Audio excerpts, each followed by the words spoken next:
Mike asked a good question, Ty. Is the social security number on background checks, is that law? So back in the day, before New York State was a point of contact state, and we had to run our checks through the federal system, that was optional. So on the 4473 that we have you fill out, you still have the option to not write it down on the form because the feds don't need it. But New York State, I have to have it. So if you don't write it down on the form, I'm going to have to ask you in person, what's your social? I cannot proceed on the state background check without getting your social security number. Yeah. Yeah, I mean, we talked about it a ton when it first came out, but for those of you that don't remember or don't know, New York State is now a middleman in between us and the federal NICS system.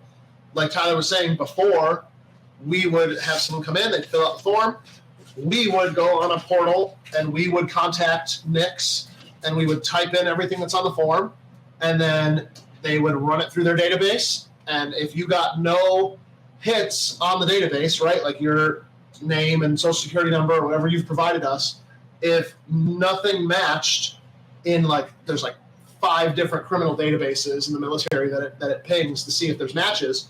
If there were no matches, you got to proceed. Now, New York State has said that wasn't good enough, so now the state has a portal that we go onto. It's third party run, by the way. Yeah, there was a contractor that was paid a ton of money to develop a site that works like crap.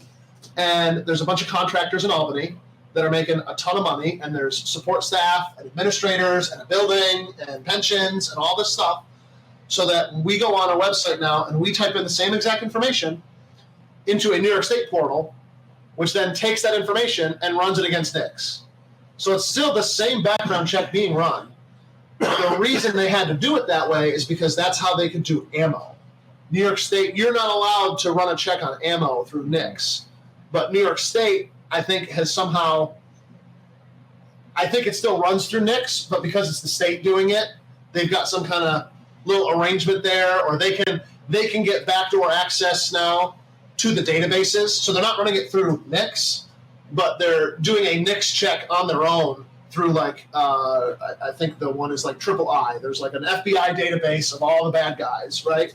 And so they run you through that. And then I'm sure New York State has some type of internal database, right? Yeah. And man, for ammo, they can kind of make their own rules. We've FOIL requested and been denied several times now. I keep submitting different ones to try to get any documents relating to how do they do the check when that information comes in, what's done with your information, what are they running it against, how are they determining if someone's allowed to buy ammo or not. Nope. And man, I haven't tried to buy ammo myself lately, so probably number of times you've called the NICS complaint line for New York State, that's probably up there. So I'm probably banned from buying ammo, I would bet.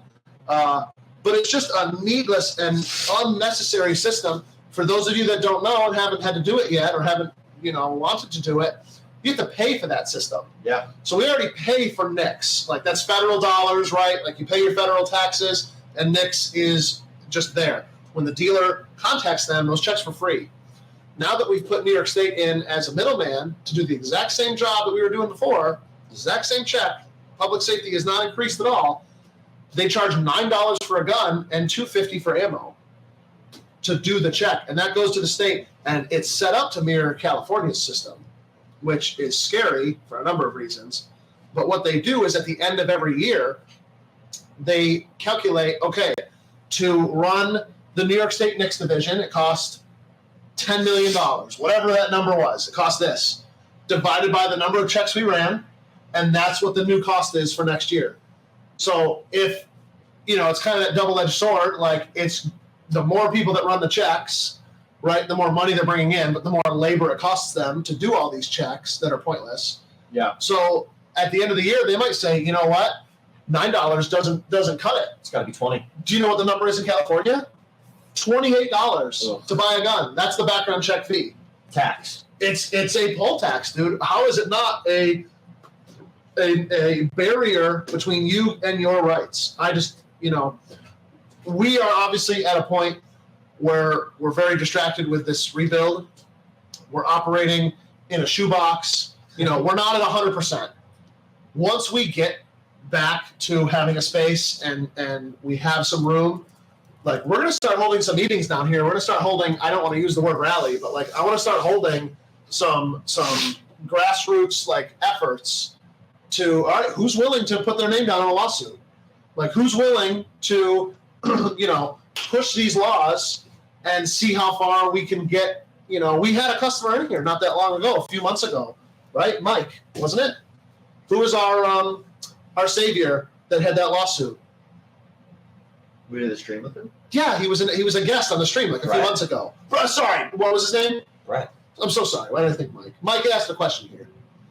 Do it for you. We need people to stand up and be willing to put their names down and go against the state. That's what it's going to take. Brett asks, and he's right here, isn't he? He goes, have you had anybody fail the background check due to quantity of ammo purchased? I have not seen that.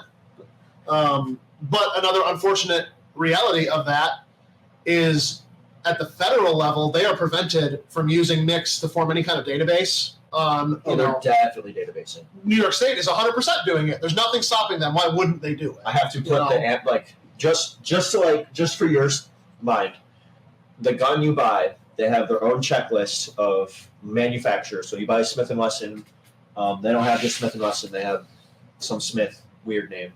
And then make, model, serial number, and then is this a semi-automatic rifle or semi-automatic rifle. So just think about that in like an Excel sheet. Like I'm just going down the list. And then same thing with ammo. I need to do ammo manufacturer, what it is, and then ammunition serial number, how many rounds. So again, think about that in an Excel sheet. It's all going to be searchable.